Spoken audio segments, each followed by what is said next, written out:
Good morning વિદ્યાર્થી મિત્રો। આજે આપણે અંગ્રેજીમાં યુનિટ 4 આઈ એમ લર્નિંગ ઇંગ્લિશ ભણીશું। આમાં આપણે ક્રિયાપદ આવે છે। ક્રિયાપદ એટલે કે જે આપણે કાર્ય કરીએ છીએ, ખાઈ પીવી, સૂઈએ, જાગીએ, એ બધી આપણી ક્રિયા છે। આ પાઠમાં આપણે ક્રિયા વિશે સમજવાનું છે। એમાં સૌ પ્રથમ એક્ટિવિટી 1 છે, એમાં કાવ્ય છે, સાંભળો અને અભિનય સાથે ગાઓ। હવે હું ગાઉં છું એવી જ રીતે તમારે ગાવાનું છે, પછી તમારે મને વિડીયો મોકલવાનો છે।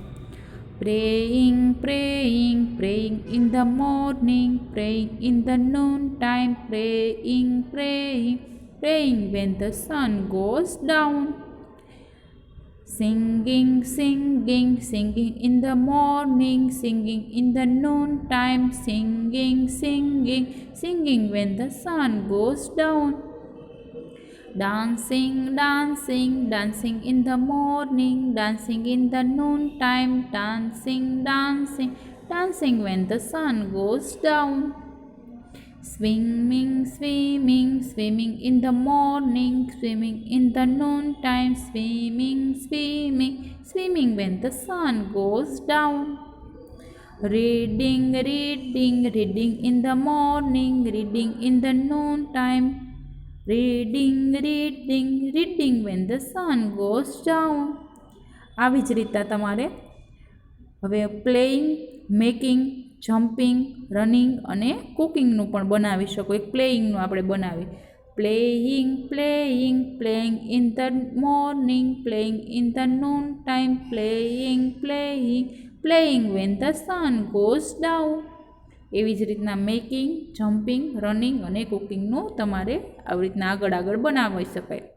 હવે જેમાં આપણને સમય આપ્યો છે મોર્નિંગ એટલે કે સવારનો સમય, નૂન ટાઈમ એટલે કે બપોરનો સમય, અને when the sun goes down એટલે કે સાંજના સમયે પણ તમારે આ કરવાનું છે કાર્ય। એવી રીતના પહેલા ફકરામાં આપણને પ્રેઇંગ કીધું છે એટલે કે પ્રાર્થના, બીજા ફકરામાં ગાવાનું કીધું છે, ત્રીજા ફકરામાં ડાન્સિંગ એટલે કે નાચવું અથવા ડાન્સ કરવું, સ્વિમિંગ એટલે કે તરવું, રીડિંગ એટલે કે વાંચવું। આવી જ રીતના તમારે બીજા ક્રિયાપદો સાથે પણ આ બનાવી શકો।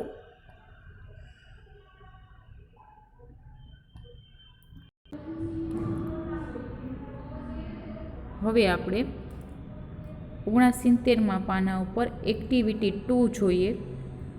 એમાં આપણને અલગ અલગ ચિત્ર આપેલા છે અને ચિત્ર કંઈક કાર્ય કરે છે, એના ઉપરથી આપણે એનું ક્રિયાપદ સમજશી। અને આ ક્રિયાપદ આપણને વર્તમાન કાળમાં આપ્યા છે, કારણ કે એની પાછળ જોવો તમે આઈએનજી લગાડેલું છે દરેક ક્રિયાપદની પાછળ। એ આઈએનજી દર્શાવે છે કે એ ક્રિયા ચાલુ છે, આપણી આંખ સામે એ ક્રિયા થઈ રહી છે। પેલું છે રનિંગ,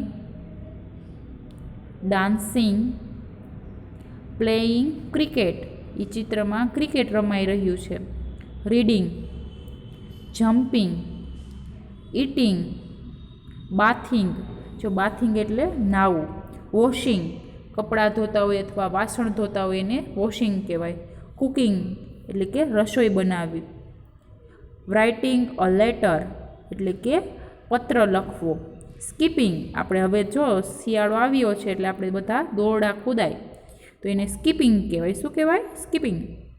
સ્લીપિંગ એટલે સૂવું, રાઇડિંગ એટલે સવારી કરવી, તમે પછી સાયકલ ઉપર હોય, ઘોડા ઉપર, ઊંટ ઉપર, એને રાઇડિંગ કહેવાય। પિકિંગ, પિકિંગ એટલે તોડવું, ફૂલ આપણે જે ચૂંટીતા હોય, ચૂંટતા ફૂલ તોડવું એનો પ્રોપર વર્ડ છે ચૂંટવું, તો એને કહેવાય પિકિંગ। પછી છે પેકિંગ, પેકિંગ એટલે કે આપણે ક્યારે બહાર જવું હોય પ્રવાસમાં કે ગમે ત્યાં, તો આપણે જે આપણું બેગ પેક કરી છીએ, આપણું દફતર પેક કરી છીએ સ્કૂલે આવવા, એને કહેવાય પેકિંગ। નોકિંગ, નોકિંગ એટલે ખખડાવવું। આ બધાય આપણને એક્ટિવિટી 2માં બધાય અલગ અલગ ક્રિયાપદો આપેલા છે। હવે 70માં પેજ ઉપર એક્ટિવિટી 4A છે, ચિત્રો જુઓ અને તેનું વર્ણન સાંભળો, તે વર્ણન માટે મોટેથી વાંચો અને તમારા મિત્રોને સંભળાવો. જો અહીંયા આપણને અલગ અલગ ઋતુ આપેલી છે અને એ અલગ અલગ ઋતુમાં કયા કયા તહેવાર આવે છે એની વાત કરી છે અહીંયા. અને આપણે અહીંયા ઋતુનું નામ પણ આપણને શીખવાનું રહેશે. પેલું છે લુક શી ઇઝ પાયલ. પેલી છોકરી કોણ છે? પાયલ છે. She is making a rangoli. આપણે બધાએ બનાવી હતી ને વેકેશનમાં. Her brother is firing crackers. Crackers એટલે ફટાકડા. એનો ભાઈ ફટાકડા ફોડે છે. Her mother is decorating the home. એના મમ્મી જો દીવા લઈને આખું ઘર શણગારે છે. It is winter. વિન્ટર એટલે કે શિયાળો. આ શિયાળાની ઋતુ છે. પહેલાં કયું આવે? શિયાળો, ઉનાળો અને ચોમાસું એવી રીતના આવશે. હવે બીજું ચિત્ર છે look Payal is colouring her friends. Payal છે એના મિત્રને કલર ઉડાડી રહી છે. પાયલ્સ ફ્રેન્ડ્સ ઓલ્સો કલરિંગ હર. એના મિત્રો એને ઉડાડે છે colour. They are enjoying Holi. આ કયો તહેવાર ઉજવે છે એકાબીજાને કલર છાંટીને? તો કે Holi. It is summer. Summer એટલે કે ઉનાળામાં આ તહેવાર આવે છે. હવે ત્રીજું ચિત્ર છે look Payal is happy. Payal ખુશ છે. She is performing garba dance. હવે એ જો ગરબા ડાન્સ કરે છે એટલે કે આપણે જે ગરબા છે ને નવરાત્રિ ઉપર કરીએ એ. Kinjal is a singer. Stage ઉપર જે છોકરી ગાય છે એ સિંગર છે. એનું નામ કિંજલ છે. She is singing garba song. કયા ગીત ગાય છે? તો કે ગરબા ગાય છે.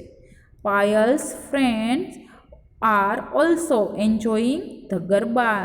પાયલના મિત્રો પણ ગરબાને એન્જોય કરે છે. It is monsoon. મોન્સૂન એટલે કે ચોમાસું છે આ ઋતુ. હવે છેલ્લો તહેવાર છે જોજો, એ આપણને બધાને બહુ ગમે. Today is Payal's birthday. આજે શું છે? પાયલનો જન્મદિવસ છે. Look she is happy. આપણે બધાય બહુ ખુશ હોય ને જન્મદિવસ હોય તો. She is enjoying her herself અંદર ને અંદર ખુશ થઈ છે કારણ કે એનો બર્થડે છે. પાના નંબર 71 ઉપર જોઈએ વી ફાયર ક્રેકર્સ ઓન હોલી. હવે આમાં આપણે ટ્રુ અને ફોલ્સ કહેવાનું છે. સાચા વિધાન સામે ટ્રુ એટલે કે ખરું અને ખોટું. તો આપણે આ એમ કહે છે કે અમે ફટાકડા હોળી ઉપર ફોડીએ છીએ. સાચું કહેવાય? નહીં, ખોટું એટલે કે false. We make rangoli on Uttarayan. અમે ઉત્તરાયણ ઉપર રંગોળી બનાવીએ છીએ. તો કે ફોલ્સ. ક્યારે બનાવીએ? દિવાળીએ. We perform garba on Navratri. True. Garba તો નવરાત્રિમાં જ આપણે રમાય. We decorate our home on new year. સાચું છે, ટ્રુ. આપણે new year, happy new year કરીએ ત્યારે આપણે બધાય આપણા ઘરને ડેકોરેટ કરીએ છીએ. We eat sweets on Diwali. આપણે દિવાળી ઉપર મીઠાઈઓ ખાઈએ છીએ. તો કે ટ્રુ. હવે એક્ટિવિટી 4C જોવો. શું કહેશો એને જોડવાનું છે. આપણે કયા તહેવાર ઉપર શું આપણે વિશ કરી શકીએ એ કહેવાનું છે. On Christmas. ક્રિસમસ ઉપર આપણે શું કહેવાનું છે? Merry Christmas. ઓન હોલી ઉપર happy Holi. On new year happy new year. On Diwali happy Diwali. On Eid Mubarak. Okay, આવી રીતના આપણે બધા તહેવાર ઉપર અલગ અલગ આપણે એકાબીજાને વિશ કરતા હોઈએ છીએ. હવે 4D જુઓ. અહીં કેટલીક વસ્તુઓના નામ આપેલા છે. તે કયા ઉત્સવને લાગુ પડે છે તેના સમૂહને ચર્ચા કરો અને દરેક ઉત્સવના કોષ્ટકમાં તે નામ યોગ્ય રીતે લખો. એટલે આપણે આમાં વર્ગીકરણ કરવાનું છે. સૌથી પહેલાં છે બલૂન. પહેલાં આપણે ગોળ છે ને રાઉન્ડ એ જોઈ લે. બલૂન્સ એટલે કે ફુગ્ગાઓ. પછી કેન્ડલ્સ. કેન્ડલ્સ એટલે કે મીણબત્તી. કાઇટ એટલે પતંગ. ગિફ્ટ.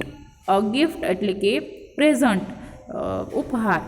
ચોકલેટ એટલે કે ચોકલેટ. કેક એટલે કેક. કલર એટલે એક રંગીન કલર. સ્વીટ્સ એટલે મીઠાઈ. ફ્લાવર એટલે ફૂલ. લેમ્પ એટલે લાઇટ. દીવા કયો કે નાના લેમ્પ કયો એ બધું. પછી છે ગાર્લેન્ડ્સ. એટલે કે હાર, ફૂલનો હાર કહી શક્યો ઈ.